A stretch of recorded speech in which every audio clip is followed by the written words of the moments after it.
My name's Eileen Murray. I'm a general pediatrician, and I am practicing at the Elliot Pediatrics at Bedford. I think I always knew I was going to be a pediatrician. A lot of people go into medicine thinking that they might be in something else, but I always wanted to work with kids. I worked in summer camps growing up, babysat, and so it just seemed like a natural thing to, want to help kids forever and be their provider. It definitely changes as you go.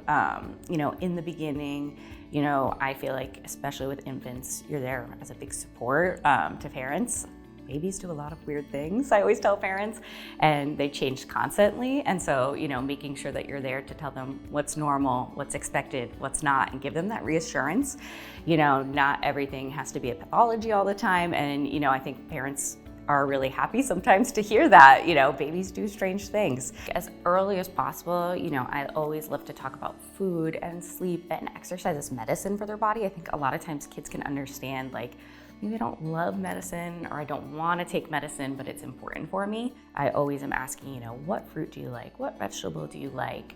Talking about trying things and, trying to make it more accessible rather than just telling them you should eat fruits and vegetables. Just like everything adults do, it's steps, right? You have to learn and proceed, towards that. And so it doesn't always come right out the bat. With adolescents, it's really interesting to see their, minds change, their thoughts change, and, be able to really engage with them on their health and their health decisions. I'm willing to talk to them whenever they want, privately if they do.